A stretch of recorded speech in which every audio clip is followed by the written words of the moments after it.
वालेकुम जी। आज हम अपने चैप्टर नंबर 3 डायनामिक्स के लेक्चर स्टार्ट करने जा रहे हैं। तो आइए चलते हैं अपने पहले टॉपिक की तरफ। जैसा कि आप पहले भी पढ़ चुके हैं कि kinematics is the branch of mechanics, इसी तरह डायनामिक्स भी ब्रांच है मैकेनिक्स की और मैकेनिक्स ब्रांच होती है फिज़िक्स की। काइनेमैटिक्स में हम पढ़ते हैं motion of objects without discussing the cause of motion. उसमें हम मोशन की वजह को डिस्कस नहीं करते, जबकि डायनामिक्स में हम मोशन को तो स्टडी करते हैं, साथ साथ मोशन की वजह को भी डिस्कस करते हैं। तो मोशन की जो सबसे बड़ी वजह है, आए उसको पढ़ते हैं, वो है जी फोर्स। फोर्स क्या है जी? A force is a push or pull. Force या तो पुश करती है या पुल करती है। पुश का मतलब होता है किसी चीज़ को परे धकेलना, और पुल का मतलब होता है खींचना। ये देखें डायग्राम में आपको पुश और पुल का फर्क दिखाया गया है। दैट स्टार्ट्स आर स्टॉप, जो शाम को मोशन में भी ले आती हैं और मोशन वाले ऑब्जेक्ट्स को स्टॉप कर देती हैं, रोक भी देती है force. Or change the magnitude, या पहले से जो मोशन में है उसकी मिकदार को चेंज कर देती है, यानी मोशन को तेज कर देगी या मोशन को स्लो कर देगी। या direction of velocity of the body, या बॉडी की जो वेलोसिटी है उसकी सिमत को चेंज कर देगी। तो ये फोर्स करती है जी। फोर्स जैसे हमको खींचती है या धकेलती है या स्टार्ट कर देती है, यानी रेस्ट से मोशन में ले आती है, मोशन से रेस्ट में ले आती है। और जो आपकी बॉडी की स्पीड या वेलोसिटी है उसकी क्वांटिटी को भी चेंज कर देती है, यानी उसकी मिकदार को कम या ज़्यादा कर देती है, और वेलोसिटी की डायरेक्शन भी बदल देती है। When we open the door, we push it or pull it by applying force। जब हम दरवाजे को खोल रहे होते हैं या तो हम उसे पुश करते हैं या पुल करते हैं, तो हम क्या अप्लाई कर रहे हैं? बेसिकली हम फोर्स अप्लाई कर रहे हैं। लिफ्टिंग वेट, जब कोई भी वेट हम उठाते हैं, वजन उठाते हैं, तब भी हम फोर्स अप्लाई कर रहे हैं। कैरिंग बुक्स, किताबों को जब हम कैरी करते हैं एक जगह से दूसरी जगह लेके जाते हैं, तब भी हम फोर्स लगाते हैं। किकिंग अ बॉल, जब हम बॉल को किक कर रहे हैं तब भी फोर्स लगाते हैं। या स्क्वीजिंग अ टूथपेस्ट ट्यूब, या हम टूथपेस्ट की ट्यूब को जब उसको निचोड़ते हैं यानी उसको दबाते हैं, प्रेस करते हैं, तो तब भी हम उस पर फोर्स लगा रहे हैं। फोर्स की दो बड़ी टाइप्स हैं जी। फोर्स की कॉन्टैक्ट फोर्स और नॉन कॉन्टैक्ट फोर्स, ये दो बड़ी टाइप्स हैं जी फोर्स की। आए बारी बारी हम इनको समझते हैं। तो कॉन्टैक्ट फोर्स में क्या होता है? अ force that is exerted by object on the other at a point of contact. ये वो फोर्स है जो एक ऑब्जेक्ट लगाता है दूसरे ऑब्जेक्ट पर एट पॉइंट ऑफ कॉन्टैक्ट, जहां पर दोनों अजसाम आपस में मिल रहे होते हैं, जिन हिस्सों से मिल रहे हैं, तो उनके दरमियान जो फोर्स लग रही है वो कॉन्टैक्ट फोर्स होगी। यानी दो अजसाम अगर आपस में मिल रहे हैं तो उनके दरमियान लगने वाली फोर्स कॉन्टैक्ट फोर्स है। जैसा कि ये एक बॉक्स आपको दिखाया गया है, ये ज़मीन के ऊपर पड़ा है, तो बॉक्स और ज़मीन का आपस में कॉन्टैक्ट है, तो इनके दरमियान कॉन्टैक्ट फोर्स है। इसी तरह ये बंदा भी इसको धक्का लगा रहा है, उसको पुश कर रहा है, तो यहाँ पर भी कॉन्टैक्ट फोर्स आ जाएगी। ये दो बंदे जो एक रस्सी को खींच रहे हैं, तो यहाँ पर भी कॉन्टैक्ट फोर्स है, क्योंकि दोनों बंदों ने रस्सी को पकड़ा हुआ है। तो जहाँ पर भी फिजिकली कॉन्टैक्ट होगा अजसाम का, तो वहाँ पर लगने वाली फोर्स को हम कॉन्टैक्ट फोर्स कहते हैं। इसकी टाइप्स हैं जी। फोर्स ऑफ फ्रिक्शन भी कॉन्टैक्ट फोर्स में आ जाती है, ड्रैग फोर्स आ जाती है जी, tension, thrust, normal, air resistance and elastic force. ये सारी की सारी कॉन्टैक्ट फोर्स की कैटेगरी है। तो आए हम इन सबको बारी बारी डिस्कस करते हैं। सबसे पहले है जी friction. It is a force that resist motion. ये एक फोर्स है जो मोशन की मुखालफत करती है। When surface of one object, जब एक ऑब्जेक्ट की जो सतह है कम्स इन कॉन्टैक्ट में आ जाती है with the surface of other, किसी दूसरे ऑब्जेक्ट की सरफेस के साथ। यानी एक जिस्म की सतह जब दूसरे जिस्म की सतह के साथ मिलती है, तो उनके दरमियान जो पैदा होने वाली फोर्स है वो फ्रिक्शन है। जैसा कि यहाँ पर एक बॉक्स और ये कारपेट कह लें या ज़मीन का हिस्सा कह लें, तो ये आपको दिखाया गया है। अब बॉक्स और ज़मीन के दरमियान या इसी कारपेट के दरमियान जो फोर्स है ये फ्रिक्शन की फोर्स है। आप इस बॉक्स को अगर पुश कर रहे हैं यहाँ से राइट साइड की तरफ, तो फ्रिक्शन प्रोड्यूस होगी लेफ्ट साइड की तरफ। तो फ्रिक्शन ऑपोजिट होती है, जिस तरफ मोशन हो रही है उसके ऑपोजिट आपको फ्रिक्शन का सामना करना पड़ता है। नेक्स्ट है जी drag force. The drag force is the resistance force. Drag एक मुजाहमती फोर्स है, एक मुखालफत करने वाली फोर्स है, caused by the motion of the body. ये बॉडी के हरकत की वजह से पैदा होती है। जब वो बॉडी क्या करता है? थ्रू अ फ्लूइड, जब वो किसी फ्लूइड से गुजरता है। फ्लूइड में आपकी लिक्विड आ जाता है, गैस आ जाती है, यानी जो एक जगह से दूसरी जगह मूव कर सकते हैं उन्हें फ्लूइड्स कहा जाता है। तो जब भी कोई बॉडी हवा से या पानी के अंदर से गुजरता है तो उसे जिस फोर्स का सामना करना पड़ता है उसे ड्रैग फोर्स कहते हैं। It acts opposite to the direction of motion of any object. Object जिस डायरेक्शन में मूव कर रहा है ये उसके ऑपोजिट डायरेक्शन में मूव करती है, जैसा कि ये एरोप्लेन को देखें। अब यहाँ पर एरोप्लेन आपको एक डायरेक्शन ऑफ मोशन उसकी नज़र आ रही है, ये एरो बनाकर आपको उसकी मोशन की डायरेक्शन दिखाई गई जो कि यहाँ पर राइट साइड की तरफ बन रही है। तो ड्रैग फोर्स किस तरफ होगी, इसके ऑपोजिट होगी। ये देखें ये ड्रैग फोर्स है। तो ड्रैग फोर्स हमेशा डायरेक्शन ऑफ मोशन के ऑपोजिट होती है और ये कब अमल करती है, जब कोई बॉडी किसी फ्लूइड से गुजरता है। फ्लूइड्स में आपके लिक्विड भी आ जाएगा और गैसेस भी आ जाएंगी। नेक्स्ट है जी थ्रस्ट फोर्स, इसे अप थ्रस्ट फोर्स भी कहते हैं। It is an upward force, ये एक ऊपर की तरफ लगने वाली फोर्स है, एक्सर्टेड बाय द लिक्विड, जो मायात लगाती हैं ऑन एन ऑब्जेक्ट, उस जिस्म के ऊपर, which is immersed in it, जो पानी के अंदर आप डुबो रहे हैं या पानी के अंदर आप उसको डुबोने की कोशिश कर रहे हैं। तो उस बॉडी पर जो ऊपर की जानिब फोर्स लगेगी उसे कहा जाता है थ्रस्ट फोर्स या अप थ्रस्ट फोर्स। जैसा कि ये एक बोट देखें, बोट अपना वेट लगा रही है पानी के ऊपर, तो ये इसके रिएक्शन में एक फोर्स लगेगी जो पानी लगाएगा इस बोट के ऊपर, वो कौन सी फोर्स होगी, up thrust of the water, जिसे थ्रस्ट फोर्स कहेंगे। और वो किस डायरेक्शन में होगी, ऊपर वाली डायरेक्शन में। तो आप जब भी किसी भी गुब्बारे को देखें, अगर आप पानी में उसको ले जाने की कोशिश करते हैं तो आप पानी के अंदर ले जाके जब उसको छोड़ेंगे तो वो गुब्बारा ऊपर की तरफ आएगा। तो गुब्बारे का ऊपर की तरफ आना किस फोर्स की वजह से है, अप थ्रस्ट फोर्स की वजह से, जो कि लिक्विड ने लगाई उस बॉडी पर ऊपर की तरफ। नेक्स्ट है जी नॉर्मल फोर्स।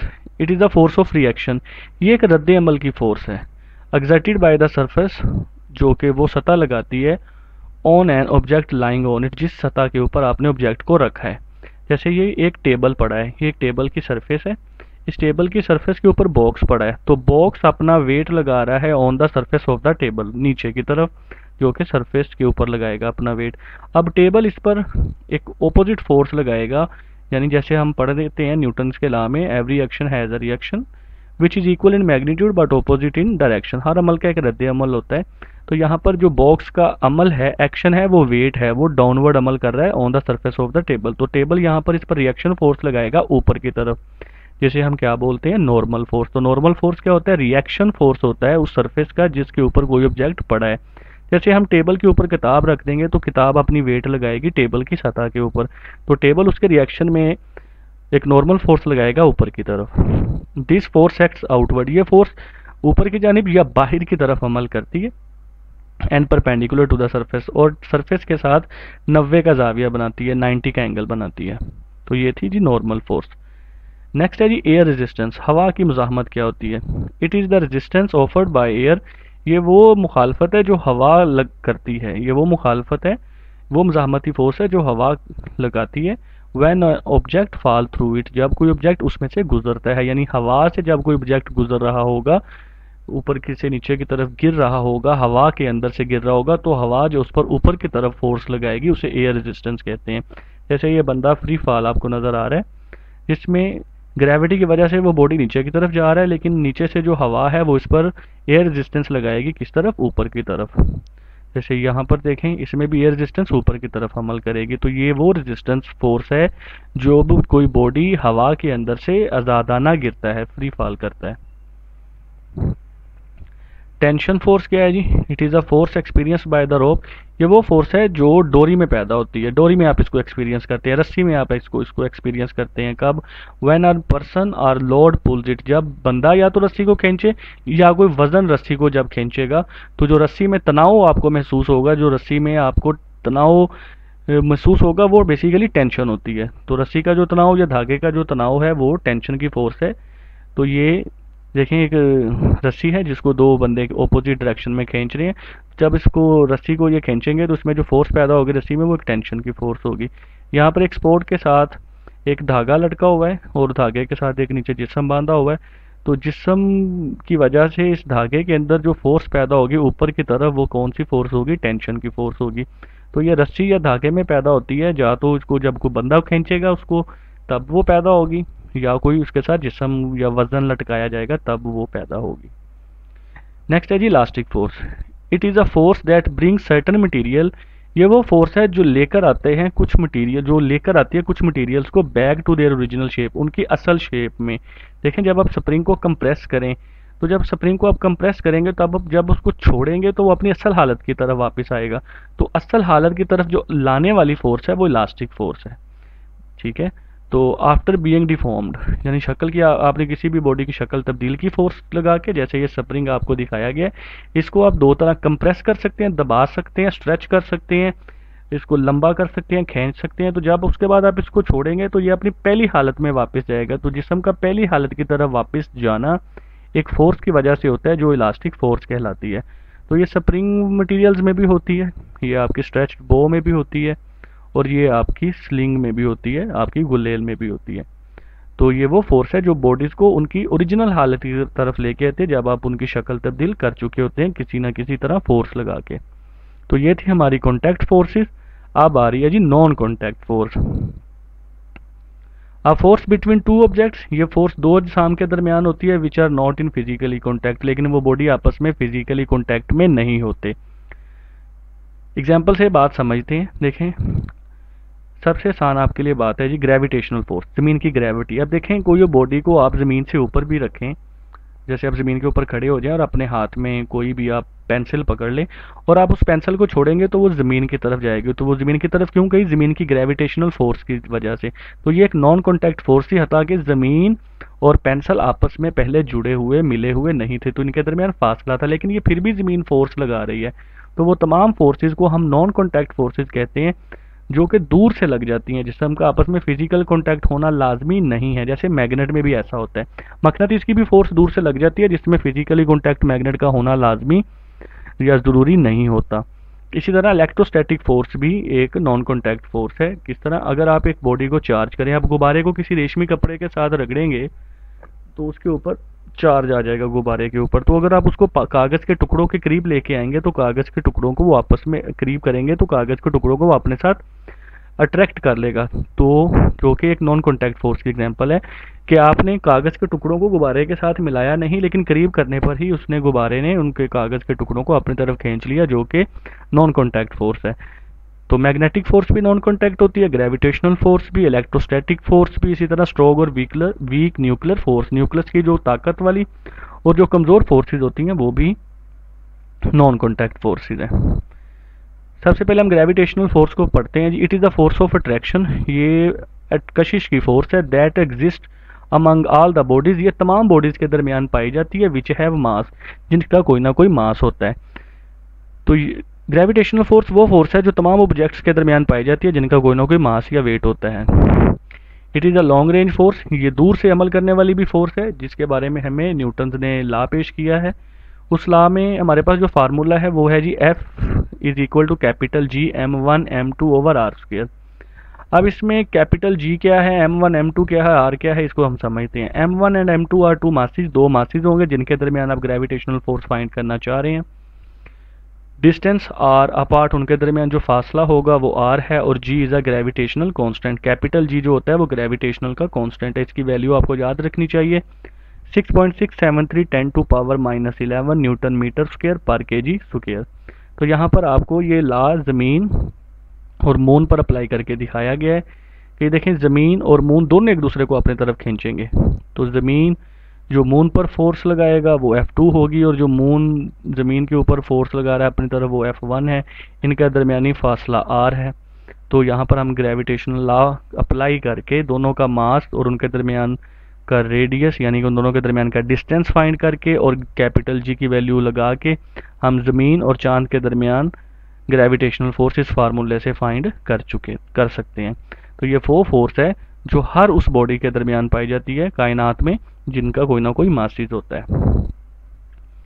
नेक्स्ट है जी electrostatic force, a force act between two charge object, ये वो फोर्स है दो चार्ज ऑब्जेक्ट्स के दरमियान पाई जाती है। जैसे हमारे पास दो तरह के चार्जेस होते हैं, पॉजिटिव और नेगेटिव।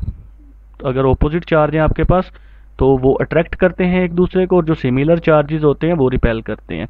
तो पॉजिटिव और नेगेटिव दोनों ऑपोजिट चार्ज हैं, ये एरो एक दूसरे की तरफ है, इसका मतलब है ये अट्रैक्ट कर रहे हैं। और लाइक चार्जेस का मतलब है एक जैसे चार्जेस, चाहे दोनों पॉजिटिव चाहे दोनों नेगेटिव हैं, तो ये दोनों एक दूसरे को रिपेल करेंगे। तो ये आपके सेम चार्जेस में रिपल्शन होती है। तो वो फोर्स जो दो चार्ज ऑब्जेक्ट्स के दरमियान पाए जाए उसे इलेक्ट्रोस्टैटिक फोर्स कहते हैं। चाहे सेम चार्जेस हों चाहे ओपोजिट चार्जेस हो, इनके दरमियान पाए जाने वाली फोर्स को इलेक्ट्रोस्टैटिक फोर्स कहते हैं। नेक्स्ट है जी magnetic force. It is a force, ये वो फोर्स है which is magnet exert on another magnet, जो एक मकनातीस दूसरे मकनातीस पर लगाता है, एंड मैग्नेटिक मटेरियल्स, या दूसरे मैग्नेटिक मटेरियल्स पर भी लगाएगा जैसा कि आयरन, निकल और कोबाल्ट। तो आपने ये देखा है कि मैग्नेट या तो दूसरे मैग्नेट पर भी जो फोर्स लगाता है या किसी मैग्नेटिक मटेरियल पर जो फोर्स लगाता है उसे मैग्नेटिक फोर्स कहते हैं। हमारे पास यहाँ पे दो मैग्नेट दिखाए जा रहे हैं आपको, जिसे यहाँ पर आपको पता है मैग्नेट के दो पोल्स होते हैं, एक नॉर्थ पोल होता है एक साउथ पोल होता है। अगर आप दो मैग्नेट के ऑपोजिट पोल एक दूसरे के करीब करेंगे तो उनमें अट्रैक्शन होगी, और अगर आप दो मैग्नेट के सेम पोल्स एक दूसरे के करीब करेंगे तो उनके दरमियान रिपल्शन होगी। बिल्कुल उसी तरह जैसे अभी हम इलेक्ट्रोस्टैटिक में पढ़ के आए कि same charges attract and opposite charge, same charges repel और ऑपोजिट चार्जेस अट्रैक्ट। तो यहाँ पर भी यही है कि ऑपोजिट जो पोल्स होते हैं वो अट्रैक्ट करते हैं और सेम पोल्स जो होते हैं वो रिपेल करते हैं। Magnetic force between two poles of the magnet can be either attractive और रिपल्सिव। जो मैग्नेटिक फोर्स होती है मैग्नेट के दो पोल्स के दरमियान, या तो वो अट्रैक्टिव होगी या रिपल्सिव होगी, यानी या तो वो आपस में मैग्नेट एक दूसरे को, पोल्स एक दूसरे को अपनी तरफ खींचेंगे या एक दूसरे से दूर करेंगे। This can be observed very easily, ये फोर्स को हम ऑब्जर्व बड़े आसानी से कर सकते हैं बाय ब्रिंगिंग डिफरेंट पोल्स, मुख्तलिफ पोल्स को एक दूसरे के करीब लाते हुए, two magnets close to each other, दो मैग्नेट्स के पोल्स को एक दूसरे के करीब लाते हुए हम इस फोर्स को इजीली ऑब्जर्व कर सकते हैं। लाइक पोल्स क्या करते हैं जी, एक जैसे पोल रिपेल करते हैं और अपोजिट पोल्स अट्रैक्ट करते हैं। तो मैग्नेटिक फोर्स क्या होती है, जो मकनातीस या दूसरे किसी मकनातीस पे लगाएगा या मैग्नेटिक मटेरियल पर लगाएगा। लास्ट पे है जी हमारे पास strong and weak nuclear forces. These forces also non contact force, ये फोर्सेस भी नॉन कॉन्टैक्ट फोर्स होती है, acting between the sub atomic particle, जो एटम के सब एटॉमिक पार्टिकल्स के दरमियान पाई जाती है। सब एटॉमिक पार्टिकल्स कौन से होते हैं, वैसे तो इलेक्ट्रॉन, प्रोटॉन और न्यूट्रॉन, तीनों पार्टिकल्स ही आपके सब एटॉमिक पार्टिकल्स हैं। अब ये दो तरह की फोर्स है, स्ट्रॉन्ग भी और वीक भी हैं, दोनों को बारी बारी समझते हैं। जो स्ट्रॉन्ग न्यूक्लियर फोर्स होती है वो बाइंड करके रखती है, इकट्ठा करके रखती है किसको, प्रोटॉन्स और न्यूट्रॉन्स को। आपको पता है प्रोटॉन्स और न्यूट्रॉन्स कहाँ पर होते हैं, with in the nucleus of the atom. Atom का जो सेंट्रल पार्ट है न्यूक्लियस, उसके अंदर प्रोटॉन्स और न्यूट्रॉन्स होते हैं और इन दोनों को न्यूक्लियॉन्स भी कहते हैं। तो जो प्रोटॉन और न्यूट्रॉन्स के दरमियान, यानी इनको बाइंडिंग करने वाली जो फोर्स है जिसने इनको इकट्ठा करके रखा हुआ है, वो हमारी स्ट्रॉन्ग न्यूक्लियर फोर्स है। और वीक न्यूक्लियर फोर्स क्या करती है, वीक न्यूक्लियर फोर्स ही रिस्पॉन्सिबल है, इस बात को यकीनी बनाती है या जिम्मेदार है for certain types of radio active decay, जिसकी वजह से एलिमेंट से रेडिएशन खारिज होती हैं, यानी कि ये रेडियो एक्टिव डिके का सबब बनती हैं। रेडियो एक्टिव डिके तीन तरह के होते हैं, अल्फा डिके होता है, बीटा डिके होता है, गैमा डिके होता है, यानी कि रेडिएशंस के खारिज होने का सबब बनने वाली यही वीक न्यूक्लियर फोर्स है। तो ये था जी आज का हमारा टॉपिक। अल्लाह हाफिज़।